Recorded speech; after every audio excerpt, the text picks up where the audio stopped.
Wonderful. Well, thank you all so much for joining us for Revolutionary Design, Modern Architecture in New England with Jane Oneail. New England is known for its history and its traditions, but it is also home to some daring and innovative modern designs from some of the world's leading architects. How do giants in the field like Frank Lloyd Wright, Walter Gropius, Lois Kahn, Philip Johnson, and Maya Lin combined the expected and the familiar with the innovative and experimental? This program introduces audiences to each architect and walks you through their notable works in New England locales. And as I mentioned, this program is led by art historian Jane Oneail, owner of Culturally Curious. Jane curates and delivers art appreciation programs to audiences throughout New England. She holds a master's in art history from Boston University and a master's in education from Harvard University. Born and raised in New Hampshire, Jane has worked at some of her state's most esteemed cultural institutions, including the League of New Hampshire Craftsmen, where she served as executive director, and also at the Currier Museum of Art, where she held the role of senior educator. Jane has also taught at the college level for more than a decade, most recently at Southern New Hampshire University. And again, as a reminder, today's program is sponsored by the Tewksbury Cultural Council and the Friends of the Tewksbury Library. So all nearly 150 of us, and I think that number is going to continue to tick up. Let's give a big virtual round of applause to Jane for joining us this morning. And Jane, you can take it away. Thanks so much. Thank you so much, Robert. Thank you, everybody, for joining us this morning. We're in for such a treat. I love these properties so much. So today we're going to have the pleasure of zooming through 3 New England states and looking at 6 incredible properties. 3 of them are homes, including the one that we see on the screen. We'll be getting back to it. And 3 of them are on academic campuses. Now, the homes are open to the public seasonally for tours. The campuses, there's varying degrees of accessibility there, so I might recommend you get in touch with the school before you go try to go right into one of these properties. I will say today's program will really save you on gas and time, because we're going to introduce you to these spaces so that you can really appreciate these innovative designs. But with that said, I hope this program inspires a few road trips in the months ahead. Now, whenever you use the terms revolutionary and New England together, we tend to think about New England's history and its past. When New England thinks about architecture, we tend to celebrate things from the 18th century. We've got John Quincy Adams' birthplace over here on the left from 1735. It's an old salt box colonial. We've got a federal style mansion over here on the right. We are not necessarily accustomed to thinking about modern architecture with the same sort of reverence. And I think we're only beginning to preserve great examples of modern architecture really within the past couple of decades. So with that being said, let's turn our attention to how we'll spend this next hour together. This is going to be such a treat. So we are not going to be looking at anything traditional, no New England colonials today. I've broken it up into residential and academic buildings. So we'll start off with the Bauhaus simplicity of Walter Gropius, turn our attention to the organic architecture of Frank Lloyd Wright, and then finish up with the mid-century modernism of Philip Johnson. In our second half, we'll be looking at the monumental geometries of Louis Kahn, the deconstructivist whimsy of Frank Gehry, and then consider the minimalism of Maya Lin. So plenty to cover. This is a little bit of a preview of what we'll see when we get to Frank Gehry, but let's just dive right in with Walter Gropius. And I noticed we have at least one person joining us today from Lincoln, Massachusetts, so they probably already know what we're getting into. All right, so Walter Gropius, who we see here at sort of the beginning and near the later part of his career, he was a German-born architect, and he was a pioneer in terms of modernist architecture. Now, architecture was in his blood. He managed to survive World War I in Germany, and his father and his great uncle were already architects, so he decided to follow in their footsteps. And it wasn't just that he was a great designer. He was an influential teacher. and an influential thinker when it comes to modernism. So when he was still in Germany, he founded a school called the Bauhaus in 1919. And this is one of the academic buildings on campus that was designed in 1926 by Walter Gropius. It's now a UNESCO World Heritage Site. And this is an example of the international style of architecture. And some of you at home might be sort of yawning, thinking, you know, I've seen a zillion buildings like this. And the reason you have is because Walter Gropius invented it. And there's so much about it that is, well, it's very functional and it is very low cost. It became a dominant style really until the 1970s.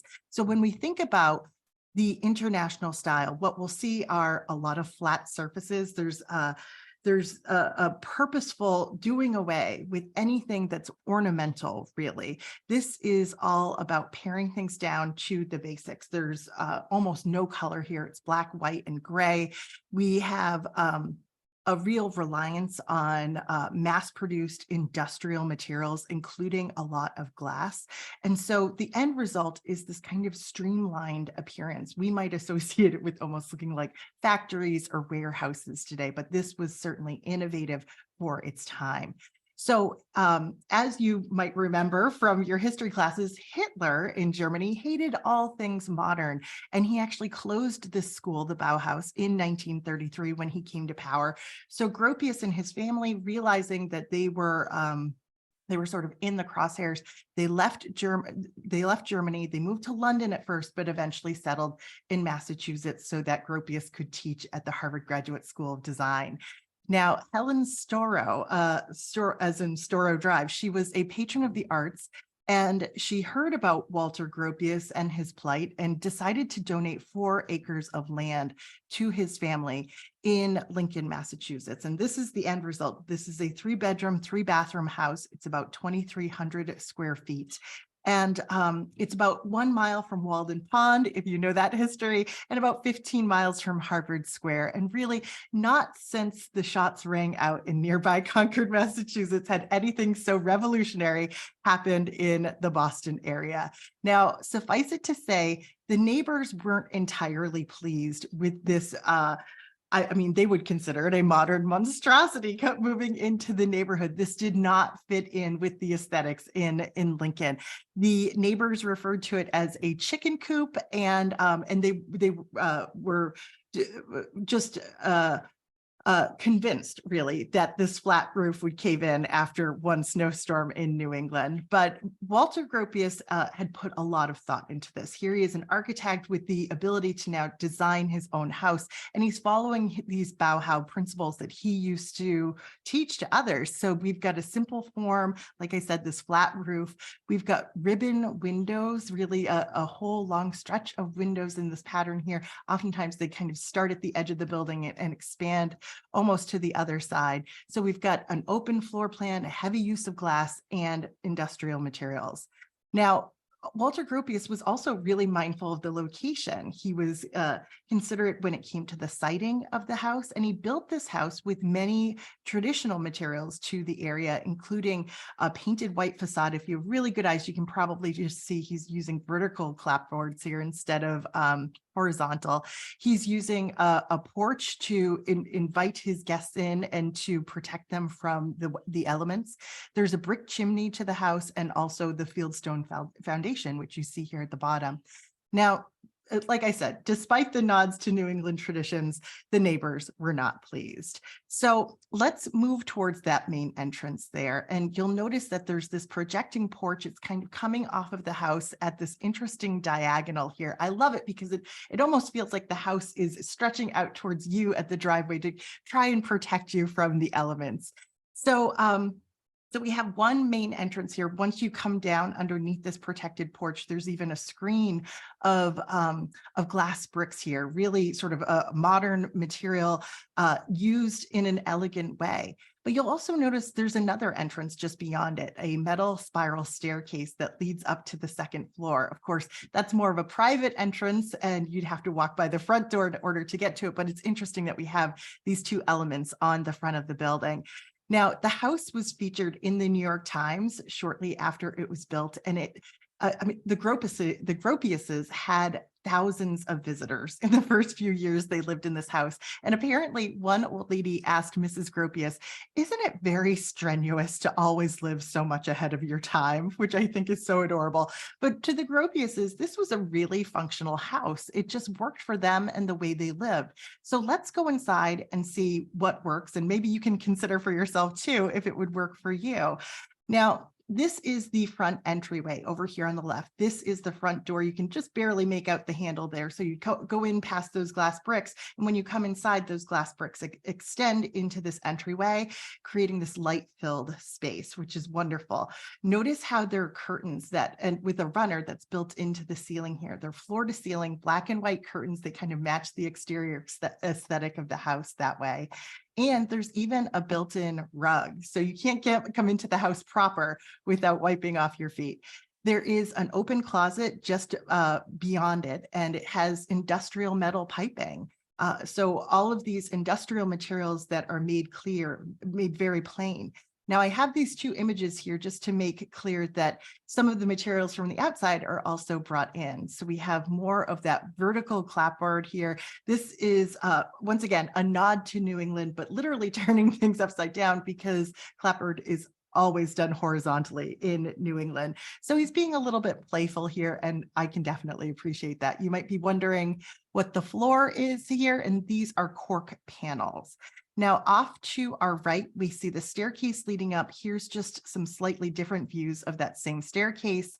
And we see more of this industrial metal tubing that sort of protects you as you're going up the stairs. You can use it as a handrail because this is almost like a traditional New England staircase that curves around back on itself. Now for the Gropiuses, they are using in every possible opportunity, easy to find, rather affordable materials. But this black handrail over here on the right is the one custom made, or one of very few custom made elements in the house. And I just love this kind of wormy like kind of swivel to it as it goes up that staircase there. All right, so we are going to continue on into the dining room. And the dining room is really all about intimacy. You'll see on one side, we've got even more of these glass bricks. And when the room behind it is lit up, it had so much atmosphere to this sort of quaint space here. On the other side, we have a giant plate glass window. So imagine sitting down to this table in the morning. You feel like you are so connected with the nature that is presented in the backyard. And the Gropiuses really loved tending to this property. But it's a small table. And so when you gather around it for an evening dinner, say you're going to have a few other professors from Harvard over, there's this almost like a pinhole light fixture in the ceiling that just sheds light on the table and surrounding it. So it's almost like a cone that brings you in.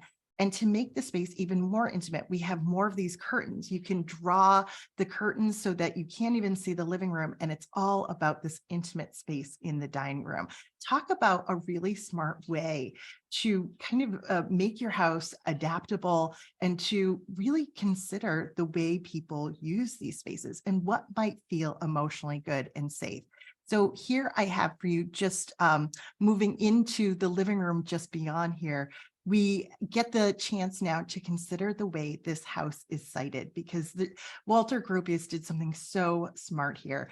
We see this wonderful chair, and it might look sort of familiar to you. Maybe some of you have chairs like this with the ottoman already in your house. This is a laminated birch plywood chair designed by the Bauhaus furniture designer Marcel Breuer.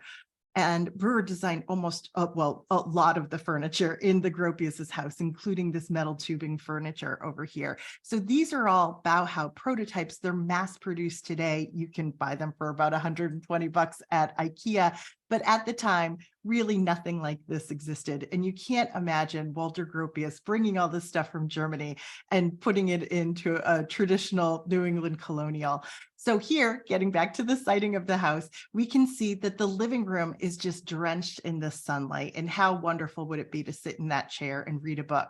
but it's sited so that it's bathed in sunlight only during the winter when the sun is low in the sky. During the summer, when the sun is higher, this room is in shade and it's actually quite cool. It maintains the temperatures inside the house quite effectively. Now there's a Bauhaus daybed here where apparently Gropius did a lot of his reading, and you'll notice that there's all these bookshelves in the background. Now, to your eye, there's probably nothing very innovative about these bookshelves, right? Everybody has bookshelves in their house, but most people have wooden bookshelves that are separate pieces of furniture that they can move around in a room. Walter Gropius is using these kind of industrial fixings to attach the bookshelves and install them on the wall here. And really, before Gropius, nobody was doing things like this in their house. So he's got the built-in bookshelves here, and they function so nicely.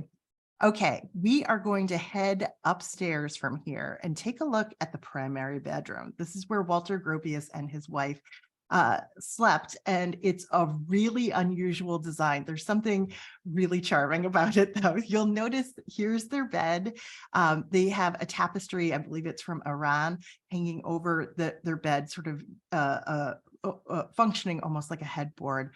But there is a wall going down the center of their bedroom with a giant plexiglass window right here. Notice there are curtains here too. And you might be thinking, what is going on here? There seems to be a sort of interest in making their bed visible or invisible. On the other side of that plexiglass, of course, there's this kind of dressing table or makeup table for Mrs. Gropius with a mirror built into it. So why did they choose this unusual design? Well, in fact, once again, it was all about temperature. The Gropiuses like to sleep with their windows open, and to have this room divided with another door here meant they could keep their sleeping chambers nice and cool, and then it wouldn't impact the rest of the house, or if you had to get up in the middle of the night and head over to the bathroom. So it's a really smart way to deal with temperature and climate. Now, I also wanted to show you their daughter's bedroom. Gropius was very considerate of his 12-year-old daughter when they moved to Lincoln, Massachusetts, and he asked her what she would want in her room. And so he actually gave her or delivered on almost all of her requests, other than I think having a sand floor so she could pretend that she was at the beach. She got her own little reading nook over here in addition to her bed. And we can see that there's a built-in curtain once again to provide that extra sense of privacy, which I think any young girl would really appreciate. She had also asked for the opportunity to sleep under the stars. So he gave her her own door heading out to a terrace, which we'll take a look at in just a moment. But I wanted to just point out again, we have all of this Burr designed furniture here, including this chair with the caning. This is Gropius's desk from the Bauhaus that he designed. And then you'll notice these vertical slats on the wall just above it. In terms of their length and their shape, they roughly echo the expanse of windows over here on the left. So it's kind of continuing that motif, but those vertical slats also provide an opportunity to hang things on the wall without damaging the wall itself. So let's head out onto this terrace that he gave his daughter. Let's take a look at what that looks like. Who wouldn't want to spend time here? This is actually Mrs. Gropius enjoying that same terrace. This is the door that goes out to that spiral metal staircase that's at the front of the house. So he gave his daughter a lot of freedom and privacy with this room. And you'll notice too that this wall here is pink. That's not because he had a daughter, it's because this is just a slight variation for the Bauhaus. It was to reduce the glare of the sun over here. So really playing up the attributes of the siding of the house once again. All right, so this brings us to the idea of what was the impact of this house? How did it affect the community? Well, it spurred on quite a bit of modern architecture development. In fact, the furniture designer, whose name I mentioned, Marcel Breuer, actually was gifted some property from Helen Storrow as well. And he built his house right next door to the Gropiuses. This is Brewer's house over here, and it spurred on or inspired a number of other modern architects to create houses, to build houses in the greater Lincoln area. So today, the Friends of Modern Architecture in Lincoln still host events and tours of all of the innovative architecture in their community. In 2000, the Gropius house became a national landmark. It's a testament to Gropius's influence in his life's work. And in 1984, the house became a museum under the umbrella of Historic New England. So as I mentioned, this is a house that's open for tours seasonally, and I highly recommend getting over there. Now, the next architect we're going to consider is Philip Johnson. And once again, I have sort of a younger photo of him and a photo of him from later on in his life.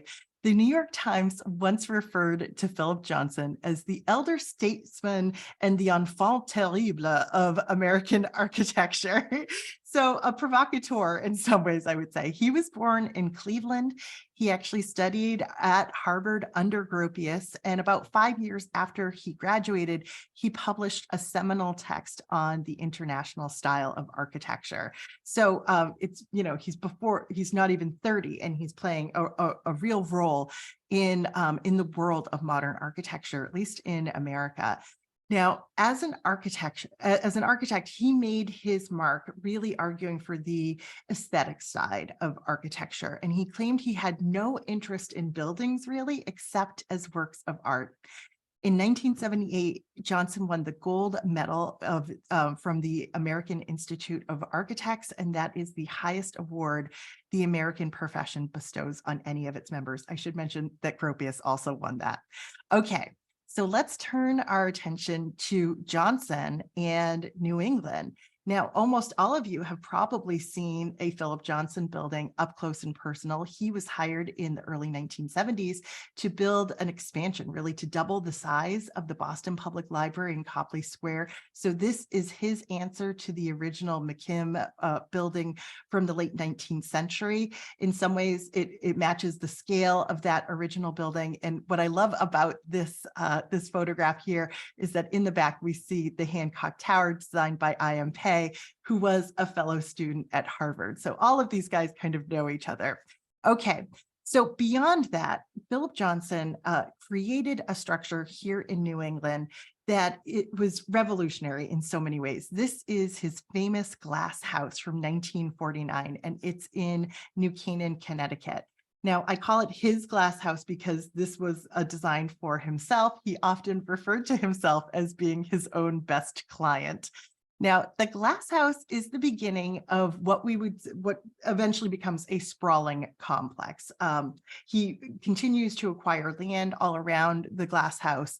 And by the time of his death, there's like 49 acres and 14 different buildings on this property. We'll get sort of a sense of some of these other buildings, but we're going to zoom in on the glass house here. And really what you see is what you get. Johnson is quoted as saying that the idea for this house grew from an experience he had where he saw a burnt wooden village where there was nothing left but foundations and chimneys. Now, I mean, he sort of had a front row seat to World War II, and another architectural historian said that the glass house could be read as a Polish farmhouse purified by the fire of war, of everything but its architectural essence. So what we're looking at is a steel frame structure. All of its walls are glass, all of its doors are glass, and the structure itself is it's about 1,800 square feet. So we've got a kitchen, over here, a dining area, a living room, a bedroom, a study, and a bathroom. Do we really need anything more than that, I ask you? And that's what Philip Johnson is asking us in some ways. Now, of course, what makes this house spectacular is its connection to nature. In a glass house, the landscape is the wallpaper and it's the artwork. Actually, Philip Johnson said, I have very, very expensive wallpaper. Now, Philip Johnson really didn't come up with this idea on his own. He sort of borrowed big elements of the inspiration for the glass house from another architect named Mies van der Rohe, and his building the Farnsworth House, which unfortunately just wasn't completed before the glass house. So really, Philip Johnson sort of came in first and gets a lot of credit for that. But the glass house does contain a lot of furniture that was designed by Mies van der Rohe, including the furniture here, which has that same kind of international style Bauhaus simplicity here. So just a few elegant streamlined pieces over here. We're going to turn our attention. Oh, here's just another sort of crisper view here where you can really see that beautiful connection to nature as well.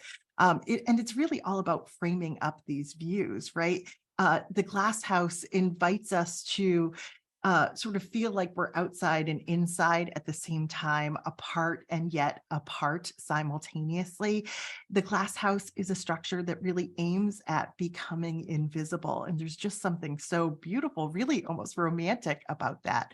Now, if we shift our perspective just a bit, look past the living room, we've got our dining area over here. There's a big sculpture by Eli Nadelman that is, I think, permanently sited there. We have another door just beyond the dining room. Here is, once again, the streamlined furniture of this very sparse, pared down dining room. Now, one thing I really love about this space, I don't know if anybody else here experiences this, but I have a particular seat in my dining room that I really like, and I can see all the doors, and I don't feel like my back is to anything that would otherwise make me vulnerable. But with the glass house, and literally everything's a great view, nobody can sneak up behind you. Every room or every seat at this table is a great view. And I think there would be a certain joy in trying out all of the different seats on a regular basis. Now, from the dining room, we're going to shift gears over to the kitchen. This is a quickie tour because it's such a small house. And you'll see that we have a very small sink and a very small stove, just, very basic, very utilitarian here. But Philip Johnson wanted nice, clean lines for this house. So something that I really appreciate about this kitchen is that you can actually fold the countertop over those utilitarian spaces to maintain those nice, clean lines. And the counter is essentially just this L shape over here. So minimal storage, but for Philip Johnson to live in this house by himself, did he really need more? Now, if we pull back once again, we have a view into the living room here that prioritizes the view of this brick cylinder and this huge fireplace. Now, for such a modern structure, I think there's something kind of funny about the fact that he's prioritized the fireplace. It's like almost a 19th century quaintness to it, this idea of gathering around a roaring fire here. But it also plays an important role because just around the other side of that fireplace is the area where you would need the most privacy. And that's where the bathroom is. And it's, once again, very small, basic, and utilitarian. Notice how the shower is really just defined by this circular lip here and the curtains that are on a similar circle track up above. So we're going to finish up our tour of the glass house by looking at the bedroom. And I guess this is considered the study over here. We do have some closet space that divides the bedroom off from the living room, but the bedroom is just as open to the rest of the property as that house is. So imagine waking up in the morning with this kind of connection to nature. Also, this kind of vulnerability. Anybody could see you getting out of bed, no matter how good or bad you look at that moment. So how would you feel to be a guest at this house? It brings up an interesting point. Where did his guests stay? Would they want this kind of exposure, right?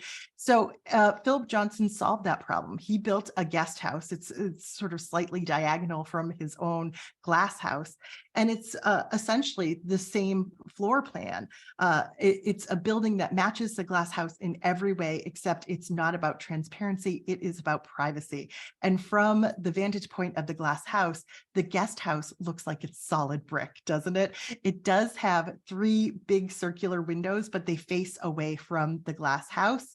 And just a quick peek inside, there is Philip Johnson standing alongside one of those windows. So you can accommodate plenty of people when they stop by your glass house. Now, Philip Johnson and his long-term partner, David Whitney, became significant art collectors. But where do you display your art if your walls are made out of glass? The answer is this underground bunker here. This is the painting gallery, which was designed in 1965 on the same property. And the entrance here was actually modeled after Agamemnon's tomb. So I think that this is such a brilliant plan for a painting gallery. There's no exposure to UV rays, no exposure to light. You go through that door we were just looking at, through this passageway, and then into this space that is not a circular space. The circular sort of bulbs here are places to store the art, which are all on these carpeted panels. And so you can easily rotate your collection by rotating the walls. It's almost like looking at posters on display in a store. So you can have up to, I think, 42 different works of art on display. And Johnson and his partner donated a great number of their works to the Museum of Modern Art while they were alive. But you can see they've got a great collection here of 20th century paintings. So there's Frank Stella and Rauschenberg, Cindy Sherman, and of course, a little bit of Andy Warhol. This is Andy Warhol's portrait of Philip Johnson. So one last building I wanted to show you at the Glass House is called Da Monsta. And I'm not saying it funny, that is how it's pronounced. Now this, all of the outbuildings beyond the guest house and, well, I should say most of the outbuildings beyond the guest house and the Glass House are these what are called follies. They're kind of miniature buildings. They're little experiments. Philip Johnson built Da Monsta in 1995, and he was originally conceiving it as like a visitor center for people who would come to visit this property after he passed away. But the experiment here with these curvilinear walls made from modified gunite, the result, I found it's actually a very disturbing building to be inside. You can just get a sense of it with like the leaning walls and these strange corners. It can make you physically sick to be inside Da Monsta. So in fact, when you go and visit the Glass House, you can go to the visitor center, which is just across from the train station in New Canaan, Connecticut. Now, I'd mentioned Andy Warhol before. These are two photographs of Andy Warhol at the Glass House, and here's David Johnson in the background. Now, Johnson didn't use the Glass House as a primary residence for very long. He actually had to hire security after a certain point for when he was there, because people were naturally very curious, like, what does it look like to live in a glass house? So there were always kind of like peeping Toms. And let's face it, there is something really intriguing about being able to peek in on somebody who's living their life in a glass house. It's almost like a precursor to reality television or social media in some ways. So no wonder Andy Warhol loved it. It seems like stepping into this glass house is like stepping into a glass box that's almost like stepping into a TV set. It could make you famous in some way. So a natural spot for Andy Warhol. Now, the Glass House didn't function as a primary residence for Philip Johnson for very long. Instead, he started to use it for entertaining. And so it was kind of like this endless salon for artists and architects to come and talk and think and experiment with new ways there. So the Glass House resulted in tremendous recognition for Philip Johnson, not just in architectural circles, but with the public at large. So the house was featured in Life magazine, and the New York Times magazine did a whole set of cartoons about it. In the end, it's a structure that prompts us to consider some of the most fundamental questions about architecture and how we live. Okay, our next architect really needs no introduction. Frank Lloyd Wright is America's most famous architect of all time. He's also the oldest out of all of the architects that we're looking at today. And over his long career, he was continually creative. He designed buildings, furniture, landscapes. He wrote books. He taught architecture. And on occasion, he even designed clothes for his clients to wear in the structures that he created for them, just so everything could kind of go together. Okay, we all know Frank Lloyd Wright because of this iconic building called Falling Water, designed in 1935. And it is the home, of course, that sits on top of this waterfall, looking for all the world, like these modern cantilever elements just spraying out of this rocky outcropping here. While that was a major project for a wealthy client, Wright also developed an affordable house type for the average American, and he called that the Usonian, and that's what we're looking at over here on the right. This is the very first Usonian. In fact, it was designed about a year after Falling Water, and it's modest in scale. All of the furnishings are included, and it was a place to create a new sense of privacy, really the opposite of the Glass House, but this is prior to the Glass House. And it's a way to sort of protect the modern American family from busy streets and reconnect them with nature. So let's take a look at a Usonian that is open to the public, and it's right here in New Hampshire, Manchester, New Hampshire, where I am coming to you from. This is the Zimmerman House. It's just across town for me. It was designed in 1950 and it was completed in 1952. The post-World War II Usonians that Wright designed tend to have more bells and whistles. They aren't so pared down. The Zimmerman House is 2 beds, 2 baths, and about 1,800 square feet. The clients paid roughly $60,000 for this house back at mid-century, when the average home cost about $20,000. So in today's money, it would be probably just over about $500,000 for a house like this. Wright designed this house for a middle-aged professional couple, and he never came to New Hampshire to oversee the building or to examine the site, but he did carefully study the site plan. And even though Mrs. Zimmerman invited him up to the house again and again, he placated her with a little play on her name. He said, "Oh, Mrs. Zimmerman, I know your house from A to Z." So to suffice it to say, the mill town of Manchester, New Hampshire had never seen anything like this before. And even though it looks nothing like the Gropius house, believe it or not, all of the neighbors referred to this house too as looking like a chicken coop. It is a house that is gorgeously preserved. And that is because when the Zimmermans, the clients, passed away, they bequeathed this house to the Currier Museum of Art, which operates tours of it. And I would recommend booking those tours about a month out in advance. So if we look at the Zimmerman house from above, it's sited on a roughly 1 acre lot. And Frank Lloyd Wright, instead of having the house face the street, as most of our houses do, he sited it diagonally. And part of that was to create a very private backyard, especially because this is a fairly busy thoroughfare over here on the left. And part of that was to take advantage of passive solar energy as well. Now, the Zimmerman house is very hard to photograph because it is such a long, low house. So I apologize that some of these images look a little bit distorted. But when you drive up to this Usonian house that Frank Lloyd Wright designed, you don't drive into a garage, you drive into a carport. Now, Frank Lloyd Wright really didn't believe in garages. He felt like, horses need stables, but cars don't need an actual structure around it. But he did love cars, so he was in favor of a carport, and he actually coined the term carport too. He didn't invent them, but he coined the term. And there is something about this carport that is just magnificent. It frames up this view of the backyard. You sort of peek through the entire house into this beautiful view of nature. And it really is a glorious view, no matter the season, no matter the weather, if it's snowing or if it's raining. It is a spot for you to get out of your car when you get home and to take a deep breath and just, relax. I mean, think of what you see when you pull your car up to your home. It might be a lot of stuff in your garage, who knows, but Wright was setting the stage for relaxation here. Now, Frank Lloyd Wright is famous for creating houses that sort of hide the front door or draw attention away from the front door. We do have a pretty understated front door here, but it is marked by this huge granite boulder right alongside it. And this once again speaks to the fact that Wright was very familiar with the site plan here. And even though this isn't, a house sitting on top of a waterfall, this is a way to acknowledge the natural features of the site.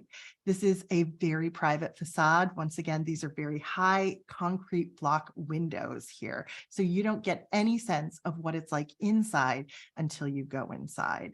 And I have a site plan for you here, and it is upside down, only so that it corresponds to our experience of the house so far. Here's that carport.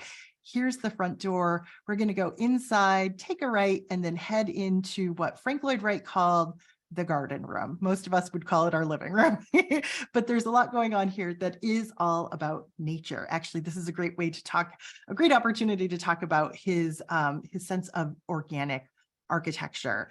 And now organic architecture doesn't simply mean the materials or the way things are put together. It's sort of all of these things. Here we have an autumnal color palette. The materials are natural and celebrated for their inherent beauty. Notice the board and batten cypress on the ceiling. And once again, those concrete blocks that we saw from outside, the bricks are like these pristine, perfect bricks all throughout the house, indoors and outdoors. So Frank Lloyd Wright believed that a building should complement its environment. And we saw that with that front entrance. So everything should be one sort of unified space here. Everything should sort of grow naturally out of this. So one of the things that he did was he developed this 4-foot by 4-foot grid for this house. I know it's nearly impossible to see it on the floor, but the floors are scored with a 4-foot by 4-foot grid in this concrete floor. And you might recognize that the shape of the cushions on the back of this very long bench here are also roughly 4 feet by 4 feet. Just above them, we see a derivation of that. We see those concrete block windows, which are 2 feet by 2 feet, and inside them, a pane of glass, which is roughly 1 foot by 1 foot. So the Zimmermans here, they loved music. And in some ways, you can almost think of this organic sort of growth from the 4-foot by 4-foot grid is relating to music, because you can think of the 4-foot by 4-foot as being a whole note, the 2-foot by 2-foot as being a half note, and then the 1-foot by 1-foot as being a quarter note. So all of this kind of relates to music, but also to the way things actually grow. Now we have this big long bench here. It doesn't necessarily look like the most comfortable bench in the world, but what is it facing? We notice that there are these big brick piers here and we'll turn our attention now to those big brick piers and how each one of them frames up a view of that back garden. This is what Frank Lloyd Wright referred to as breaking the box. He literally just didn't want rooms in a house to be one box, rectangular box after the next. So he's breaking it up by using these brick piers. And he is framing up nature here with a 4-foot by 4-foot window in a much more intentional way, I would say, than Philip Johnson at the glass house.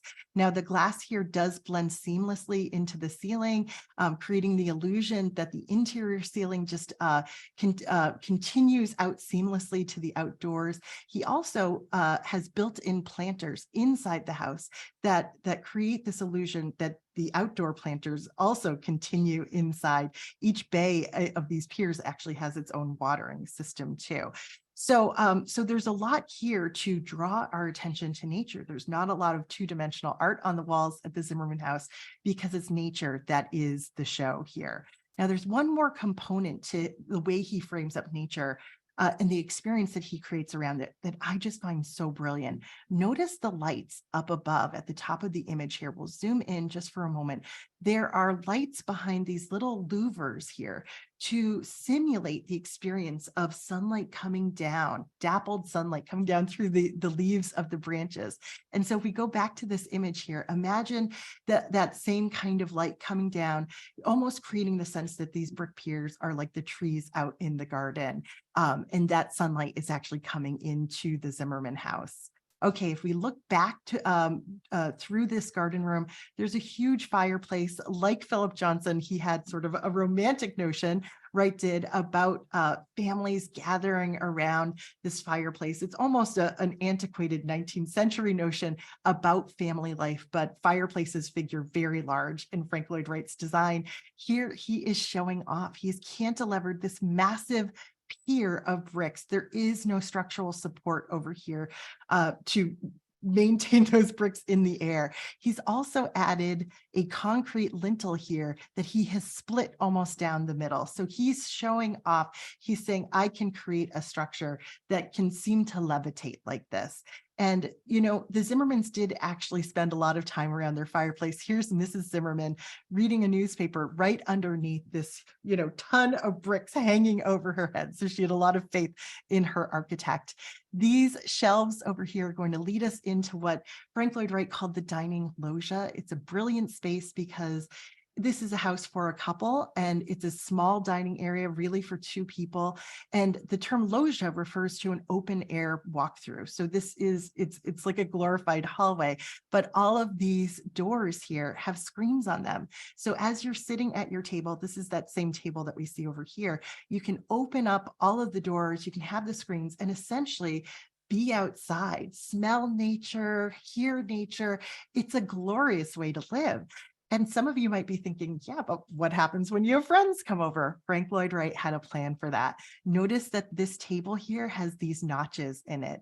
So you can actually move their dining room table back into the garden room. This table here, I think it's a hexagon, has a split down the middle, and you can pull it apart, put the dining room table in between, and you can have about 12 people all sitting together on this banquette, enjoying those views of nature. So it's a very kind of flexible house at that too. And all of this is possible because there is a vertical, or I should say a vertical grid in the house as well. Everything is roughly 13 inches apart from each other, whether it's a chair to a table or a shelf to a shelf. Now we're going to head into what Frank Lloyd Wright called the workspace. This isn't the kitchen. This is where everything is happening. Your laundry, your cooking, your cleaning, and it's right at the center of the house. There's a clerestory window up here. And this is, once again, I think it's a really brilliant design. This is a home that he created for this couple to live the rest of their lives in. Nobody's schlepping any laundry up and down basement stairs. It's all happening right here. In fact, there isn't a step in the house. And in fact, the Zimmermans lived here until their final days. So we've got a lot of the same elements that we've seen throughout the house already, the open shelving, the modern appliances. Let's just take a quick peek at that primary bedroom. It's very small in scale. Wright has preserved a lot of floor space by levitating some bookshelves here. Imagine keeping the same bedspread for 35 years. That's what the Zimmermans did. They were so wedded to the design that they got from Frank Lloyd Wright. Now, this is such a wonderful space. Here's that same bed, and you can see how the master bedroom is designed to connect you with the backyard here. And once again, we see the glass sort of blending seamlessly into the wooden ceiling construction. The Zimmermans actually had to lobby for those curtains. They wanted a little bit of privacy. It just speaks to, I think, modern architecture not always blending so well with the practical aspects of living. So if we look at the Zimmerman house from the backyard, we can see that it is a lantern. It is all glass in the back. So when the Zimmermans asked for as much privacy and opportunity to enjoy nature as possible, that's what Wright delivered on. In so many ways, I think of it as like a modern vacation house. It's oriented towards the nicest view and allows for the maximum connection to nature there. So in terms of influence, Frank Lloyd Wright's Usonian houses had a huge impact. Actually, a friend and colleague of the Zimmermans had Frank Lloyd Wright build him a house just about 4 doors down. This is the Khalil House, which was recently acquired by the Currier Museum and is now also available for tours. I think if you see one, you see the other these days. Now, beyond that, the idea of a modestly sized ranch-style house with a carport certainly proliferated. There's a ton of them in my hometown in Manchester, New Hampshire. I will tell you that my house looks a lot like the one that you see on the screen, and it was built just about a decade after Wright's Zimmerman house, and it's just across town. Okay. So let's turn our attention to our next modern architect. We're moving out of the residential realm now and into the academic realm.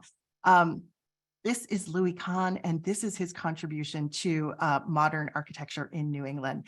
He was born into a poor Jewish family in the Russian Empire, which is now Estonia, and he and his family emigrated to the US when he was just 6.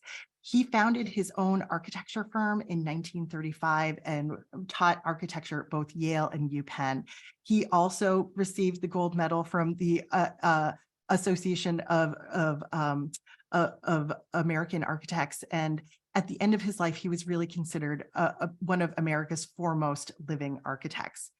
So Louis Kahn is probably best known for these monumental, almost monolithic designs. His designs are massive, they're heavy, and for the most part, they don't hide their materials.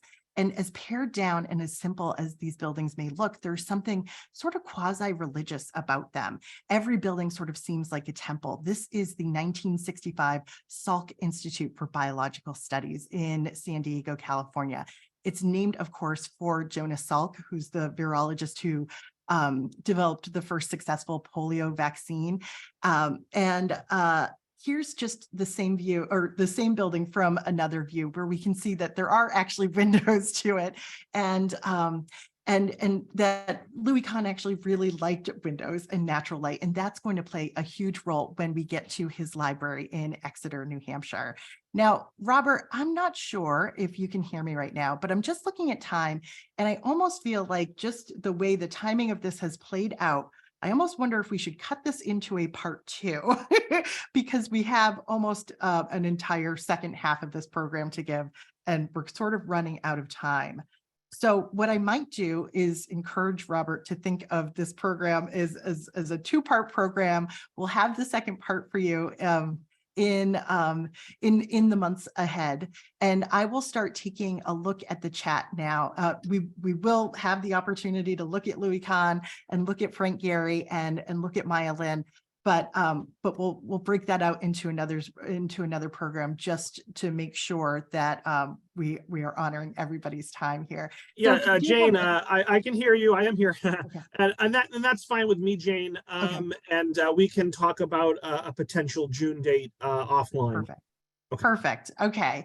All right. So I'm sorry, everybody, that we didn't get to go through everything, but I wanted to give every structure at least a little bit of time here. So thank you, everybody, for understanding about that. I'm going to take a look at the Q&A here. Elena asks, wasn't that Gropius outdoor spiral staircase highly impractical in the snowy Northeast? Great question. Maybe that was a little way to keep his daughter inside. Yeah, I would say it's not a staircase that most adults would want to traipse up and down, but it was really something. It was like a fanciful gesture in so many ways, just for his daughter. Pat says, when you drive through Lincoln today, you see a lot of modern architecture. And yes, Gropius definitely started that trend. Susan says, can you tell me where to get the dining room chair? I would love them in black. Thank you. Susan, those dining room chairs at the Gropius house were designed by Marcel Breuer.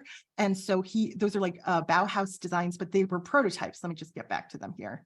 So you could probably, I mean, if you were to do like a Google search, I mean, those chairs today would be in an art museum because they were the prototypes, but these sorts of things are of course mass produced today. So if you just if you did a Google search on like Bauhaus dining room furniture, you could probably find where similar works. And Carol asked, when was this built? This was 1938. Sorry, I didn't mention that. Is Brewer's house in Lincoln privately owned? I believe it is. I don't believe they offer tours of it, but I'm not totally sure. Somebody asked, how much engineering did the various architects do? Or did they demand other structural engineers to make their designs buildable? That is the $1 million question. And I'm sorry, I don't have the answer for that for you. My sense is that most of the architects at the front half of this program, so our Wright, our Gropius, and our Philip Johnson, had a good sense in terms of the engineering aspects of what they were doing. But I think as we continue on, many of these designers are working with architectural firms to sort of iron that out. And they also have the benefit of using computer design software as well. But an architect like Gropius didn't have that luxury. Mary says, I took a tour of the Zimmerman house in person and your tour was better. Thank you, Mary. James says, happy to come back for part 2. Thank you. And I'm glad that you're already thinking about visiting the Gropius house. Let's see here. How does the Gropius house and the Johnson houses deal with snow? That's a really good question. I'm not sure if they have any sort of process for getting rid of snow off of the roofs. I mean, there's all sorts of flat roof structures in New England. They're typically not homes, but I'm not sure. I mean, unless there's a massive storm, I'm not sure that you need to do something unless if the building's properly supported. Wendy asks, were Gropius and Frank Lloyd Wright friends, competitors? Great question, Wendy. Frank Lloyd Wright was really not the type of person that would have a lot of friends in his own field. I think if anything, they were aware of each other and each other's work, but they probably weren't buddies. Somebody asked, am I doing IMPay too? I might have to slide him into the next second session, but I didn't have him originally in this program, although I was kicking myself about it. Rena says, wondering about heating with all the glass. It was definitely a struggle. You can notice that a lot of the heating conduits are right under the glass to try and deal with that. Having a single plate glass window is not ideal in New England setting. I should say at the Zimmerman house, to sort of fly forward to that, the concrete floor inside the Zimmerman house, which is continuous throughout the entire home. This has radiant heating in it. So there's pipes with hot water running through it. And once again, Wright took advantage of passive solar energy here. So this house is nice and toasty during the winter when the sun is low in the sky, and it's nice and shady. And those concrete floors are so cool in the middle of the summer. It works really well until your heating system fails and you have to jackhammer the floor, which is exactly what the courier had to do when they acquired the house. Let's see here. What is the name of the group in Lincoln? They are FOMA, Friends of Modern Architecture. And I do believe they have a website. If you just Googled FOMA Lincoln, you would find that. Mary says the window boxes in the Zimmerman house seemed like they have plants that reflected the ground cover extending, bringing the outdoor in. Was that part of the design? Mary, you hit the nail on the head with that one. So there is actually a little window box just beyond this wall outside, and the glass of these in between these piers just goes right down through the soil here. So it was to create this kind of seamless transition between the outdoors and the indoors. I've never really seen anything like it before, and it's very charming. Believe it or not, these window boxes just thrive too. Within a few years of the Zimmermans living there, they had like plants growing all the way up the side. Diane says, I have a lot of respect for Wright's designs, but he fell down in my estimation when I learned that one of his early houses, you had to break glass squares in a wall to change the light bulbs. Oh my goodness. Yeah, sometimes it's like we have to suffer for our beauty, don't we, Diane? There isn't always that same level of practicality that we appreciate today. Thank you for sharing that. There are some light bulbs in the Zimmerman house too that are very, very tricky to change. And in fact, the Zimmermans had to ask small children to change them because that was the only way to really access them. Let's see here. Carol says, my college library was full of those living room chairs seen in the glass house. The library was built in 1970. It was built of poured concrete and orange.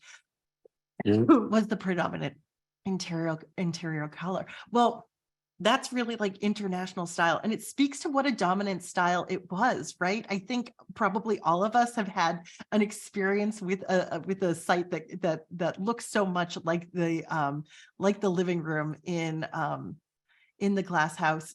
Like when I look at it today, it reminds me of like a doctor's office. It's so pared down. It's very simple, it's very elegant, but it doesn't have the warmth that I think a lot of us associate our homes with. Wendy, thank you for your comment. She says, I'm a Lincoln resident. Many deck houses have Usonian characteristics. It's interesting to think about how all of these things kind of bleed in together. Somebody asked, do you like the interior curtains on the Gropius house? Or do you like the interior curtains on the Gropius house? And did other designers follow this practice? In some of the photographs of the glass house, you can tell that there are like screens up. Even over here, I think this looks like a curtain that was installed over here. So I think they are a little bit of a practical necessity in some cases. Those interior curtains dividing the spaces, I don't know how functional they are, but I sort of love the idea of them in some ways. I love the idea of being able to make a space feel a little bit more intimate. I feel like that's that childlike feeling that we all have of like, let's make a fort. Dory says, can you provide the information on the organization that offers the modern house tours? I'm sorry, I don't have their website ready, but if you Google FOMA, Friends of Modern Architecture in Lincoln, you'll find it. And then Disha says, flat roof sheds rain and snow. by center drain, roof slopes to middle, see triple deckers in New England. Thanks for adding that. Yeah, so I mean, a lot of architects make it work. Susan says curtains are dust collectors, and although they are lovely as room separators, big cleaning bills. Okay, I always love and appreciate like a realistic, a practical sort of counterpoint to the romantic notion that I might have. So thanks for adding that, Susan. Again, everybody, I apologize for just cutting this off in the middle, but I think time-wise it works. And I'm so eager to share part 2 with you, because let me tell you, by the time we get to Maya Lin's library, I think we'll all just feel so dazzled. So thank you for your understanding, Robert. Yeah, no worries. We love being the guinea pigs, Jane. I know this was the first time you presented this program. You just launched it May 1st. So, these things happen. And hey, we're going to get a second wonderful program. So I can't complain too much. So folks, look for an email from me later today with the recording, with the feedback survey, with information about some other upcoming virtual art history programs. And before I send that email, Jane, I will contact you. Maybe we can figure out a date for part 2 sometime in the next few hours. All right, so folks, look for that email later today. I hope everyone enjoyed this morning's presentation, and I hope everyone has a great rest of the day. So thanks so much, Jane. Thank you to the 160 plus people that tuned in, and I hope everyone has a good one. Thanks again. Thanks, everyone. Bye. Bye-bye.